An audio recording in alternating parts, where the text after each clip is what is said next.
Hello. कैसी हैं आप? मी बरी आहे। वो दादा वहिनी के बारे में पूछने के लिए फोन किया था। वहिनी ठीक है ना? हो ठीक आहे ती बाहेर गेली आई आणि आजी सोबत शतपावली करायला। अच्छा अच्छा। और दादा? दादा त्याचं नीटचं काही कळत नाहीये पण तसा शांत आहे तो। आप प्लीज समझाइए उन्हें, बोलिए उन्हें कि एक नई जिंदगी की शुरुआत करें। हो मी बोलेन त्याच्याशी। मला सांग उर्मिला कशी आहे? दीदी ठीक है, मतलब दादी और अम्मा नाराज है उनसे, पर हम उनके साथ हैं, बाबूजी उनके साथ हैं, भाभी भी ध्यान रख रही है। तू समजाव ना अम्माजींना प्लीज। कोशिश तो कर रहे हैं गौरी जी। हमने तो बोल दिया अम्मा को कि दीदी की खुशी से बढ़कर और कुछ नहीं है। चांगलं केलंस। आणि उर्मिला जी योग्यच आहेत त्या त्यांच्या हक्काचंच मागतायत ना। अशा वेळी आपण त्यांच्या पाठीशी उभं राहणं गरजेचं आहे। अशा अडचणीत आपल्याच माणसांचा आधार असतो ना। सही कह रही हैं गौरी जी, ये सब कुछ ज्यादा दिन तक नहीं चल सकता। इतकं वेळ फोनवर कोणाशी बोलते? कुछ तो करना पड़ेगा। खरंय तुझं। पता है गौरी जी, दीदी को देख के ना दुख होता है, चिंता होती है हमें। हम उनके साथ हैं फिर भी उन्हें लगता है कि वो अकेली है। वो तो फैसला लेना पड़ेगा जल्दी। मी काय म्हणते शिव, तू त्यांना प्रकाश जिजाजींशी बोलायला सांग। म्हणजे बघ त्या दोघांनी बसून शांतपणे बोलूनच हा प्रश्न सोडवायला हवा।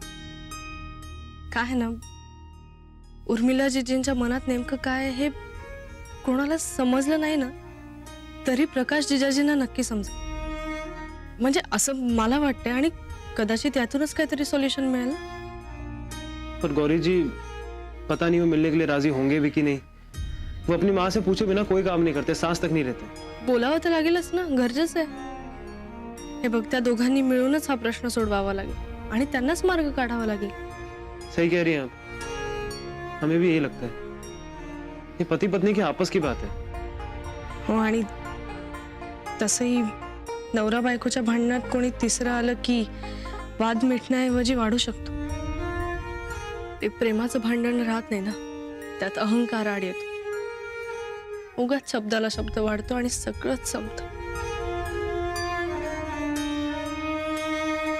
नवरा बायकोचे वाद हे त्या दोघांनीच मिटवायला हवे, तिसऱ्या कोणालाही त्यात पडू न देता।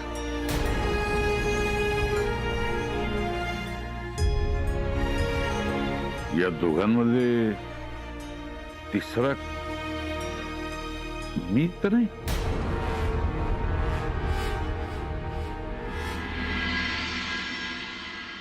ये हमसे सब्जियां तुड़वा रही हो जौनपुर वाली हैं? विश्राम कहाँ गया? अब माता जी क्या बताएं? गेहूं पिसवाने के लिए चक्की भेजा है हमने, 2 घंटे हो गए, न जाने कहाँ भटक रहा है। आने दो उसे, आज तो हम उसका दिमाग ठिकाने लगा देंगे। वैसे जौनपुर वाली जी माता जी यहाँ आओ।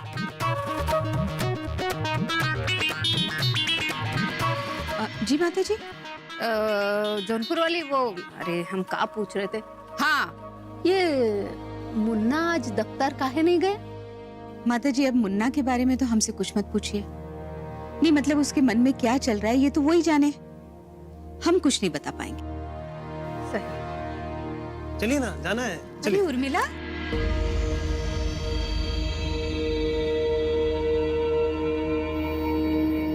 बेटा हमारी बात मान के तुमने साड़ी पहनी, हमें बहुत अच्छा लगा। देखो कितनी सुंदर लग रही है? बेटा यही तो हमारे घर की परंपराएं हैं। चलिए, देर हो रही ना। रुको,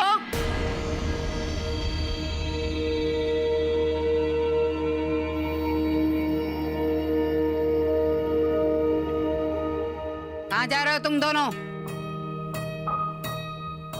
जीजा जी से मिलने जा रहे हैं।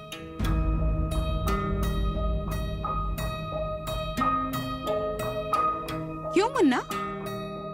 बात करनी है उनसे, इसीलिए। देखो बेटा ऐसे अकेले में मिलना ठीक नहीं है। अगर उर्मिला के ससुराल वालों को ये बात पता चली ना तो उन्हें बुरा लगेगा। जीजा जी को मिलने से कोई प्रॉब्लम नहीं है। उनके परिवार वालों को क्या प्रॉब्लम होगी? हाँ लेकिन मुन्ना हम क्या कहते हैं कि अब जो भी बात होगी ना वो परिवार के सामने होगी, हैं? देखो वैसे ही बात इतनी बिगड़ चुकी है, कहीं और बात बिगड़ गई तो? मुन्ना, माताजी एकदम सही कह रही हैं। वैसे भी ये बात अब प्रकाश जी और उर्मिला के बीच की नहीं रही है। अम्मा प्लीज, आप दीदी और जीजा जी के साथ वो मत कीजिए जो आपने हमारे और गौरी जी के साथ किया।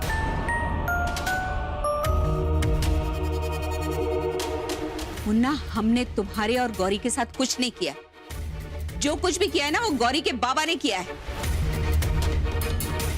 हम पर ये झूठा इल्जाम मत लगाओ तुम। इल्जाम नहीं है, ये हकीकत है। एक छोटी सी बात का अफसाना बना दिया आप लोगों ने, उसके बाद वो सब कुछ हुआ जो नहीं होना चाहिए। मुन्ना, जो कुछ भी हुआ उस बात का हमें बहुत दुख है बेटा, लेकिन हम सच कह रहे हैं। हम जिम्मेदार नहीं है इस सब के लिए। आप ही जिम्मेदार हैं।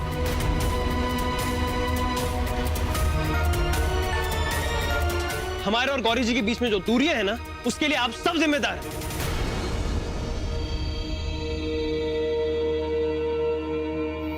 क्यों झूठ बोल रहे हो मुन्ना? हमने तो अपनी कसम से भी तुम्हें आजाद कर दिया था। हाँ? मुंबई जाने की इजाजत दे दी थी तुम्हें, और साथ में दबाव भी बनाए रखा, जिससे हम चाह के भी मुंबई नहीं जा पाए। सुन रही हैं माता जी? सुन रही हैं आप? मुन्ना क्या कह रहा है? हमने इस पे दबाव बनाया। ये जो कुछ हो रहा है ना, गौरी की संगत का नतीजा है। उसी ने हमारे मुन्ना को हमसे अलग कर दिया। बस कीजिए अम्मा।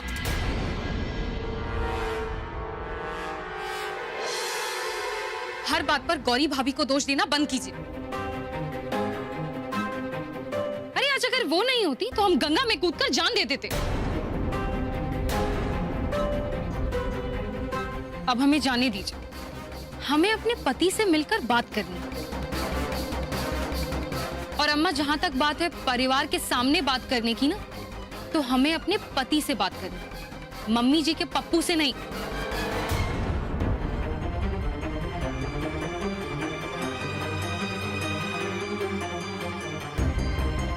चलो भैया।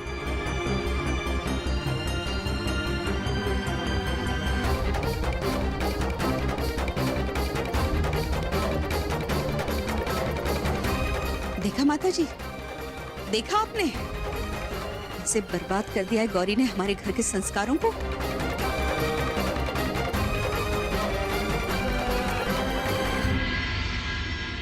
दे बहिणी, मी पुसते। अगं झालंय पुसून, तू बाकीची तयारी कर. अगं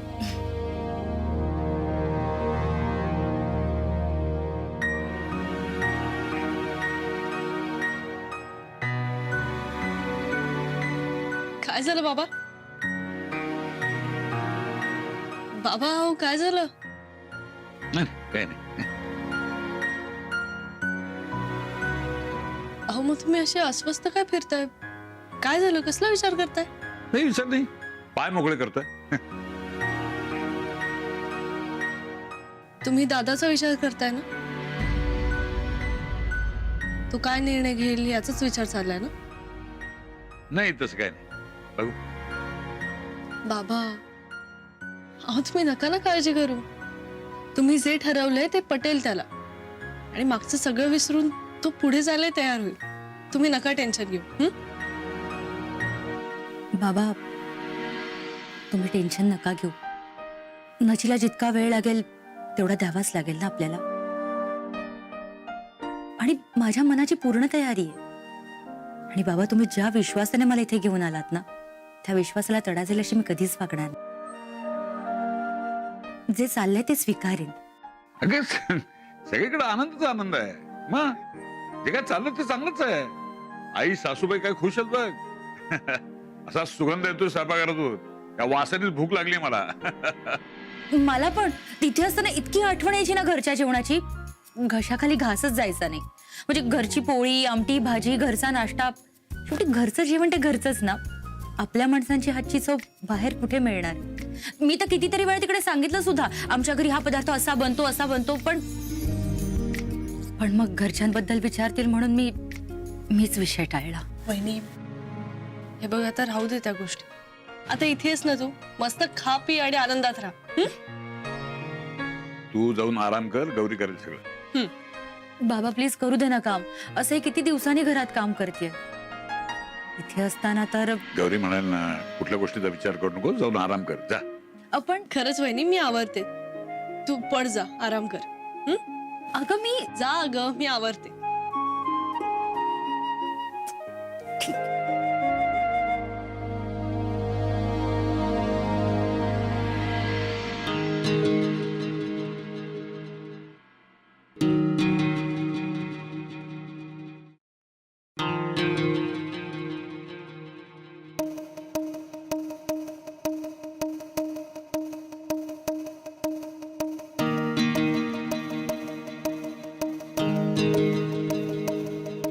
सॉरी नाची, मी बाबांना नाही म्हटलं इथे यायला, पण त्यांनी ऐकलंच नाही. तुला तर त्यांचा स्वभाव. मला तुझाही स्वभाव माहिती. खरंच नची, मी खरंच नाही म्हणाले बाबांना. तुला खोटं वाटत असेल ना, तू त्यांना विचार ना. पण त्यांनी ऐकलंच नाही. अरे, आणि आपल्यामध्ये झालेल्या मतभेदांमुळे त्यांना आधीच खूप त्रास झालाय. त्यात अजून त्रास नको म्हणून मी इथे आले. एक मिनिट, तू काळजी करू नकोस. हे बघ, तुला त्रास देऊन मला इथे नाही राहायचंय. मी थोड्याच दिवसात इकडनं निघून जाईन. म्हणजे मला माहितीये आई बाबा मला असं जाऊ देणार नाहीत, पण मी काही ना काही कारण काढून जाईन इथून. पण माझी एक रिक्वेस्ट होती, प्लीज तू स्वतःला त्रास करून घेऊ नकोस आणि चिडचिड करू नकोस. आणि जमल्यास माझ्यावर सुद्धा चिडू नकोस प्लीज. नाही चिडणार, पण हे सगळं इतकं अचानक झालं की म्हणजे माझ्या लक्षातच नाही आलं. माहितीये मला, माझ्याही लक्षात नाही आलं. नाहीतर काय. हे बघ, तू काळजी करू नकोस. होणाऱ्या बाळाची पूर्णपणे जबाबदारी माझी आहे. तुला काही त्रास होऊ देणार नाही. पण माझी एक रिक्वेस्ट आहे. काय? प्लीज माझ्या बाळाला सांगू नकोस की त्याची आई किती वाईट बाई आहे. ती किती त्रास दिलाय तिने सगळ्यांना, फसवले या घरातल्या सगळ्या माणसांना. नजीब, मी जे काही केलं ना, त्याची शिक्षा माझ्या बाळाला देऊ नको प्लीज.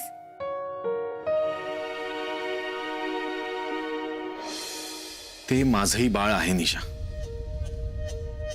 मलाही त्याची काळजी आहे. पण मला वेळ हवा. कळतंय मला. हे बघ, तुला हवा तेवढा वेळ घे.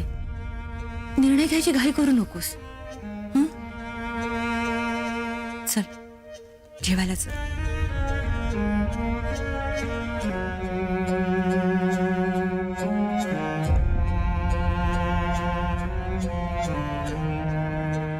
आज बरेच दिवसांनी गोड केलं नाही गो घरात.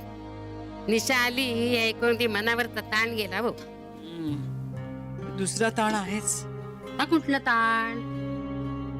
असं काय करतेस आई? नचिकेत, त्याच सोड गो, तो हळूहळू होतो लो शांत. अगो निशाने एवढी गोड बातमी आणल्या. आता राग किती दिवस टिकेल माणसाचा सांग बघू. ते बरोबरच आहे. नाही, मी नेहमी बरोबरच बोलतोय. अगो सरे, मी तुका सांगताय, आता सगळं चांगलंच होणार आहे पहिल्यासारखा. म्हणजे निशान गोड बातमी आणल्या. दुसरीकडे शिव आता चांगलं बोलूक लागला. गौरीशी बोलता तो. हा, अगो आता सगळे प्रश्न सुटतील बघ पटापटा. सुटू देत. शिव आणि गौरीचं जे काय बिनसलंय ना, ते पण सगळं ठीक होऊ दे. तशी ती दोघ जण. काही न्यायचं अजून? हो, हे घेऊन जा, पोळ्या राहिल्या. अरे वा, निशा वहिनीचं स्वागत शिराने वाटतं. मस्त खमंग वास येतोय. आणि शिव इलो ना की त्याचं स्वागत पुरणपोळीने करूचो. कळला? आवडते ना त्या का? अगं शिवचा फोन आला होता का? म्हणजे काही बोलणं झालं का तुमचं? हो. मग येण्याबद्दल काही बोलला?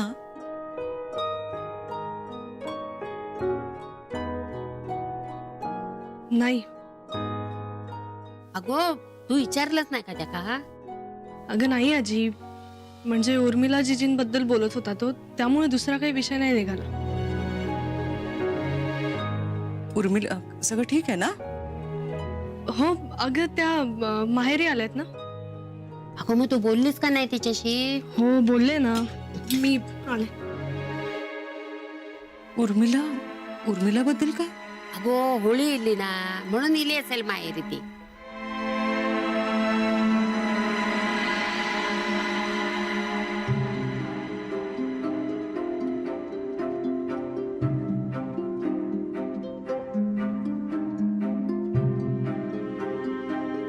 आप लोग बात कर लीजिए, हम एक इम्पोर्टेंट फोन करके आते हैं.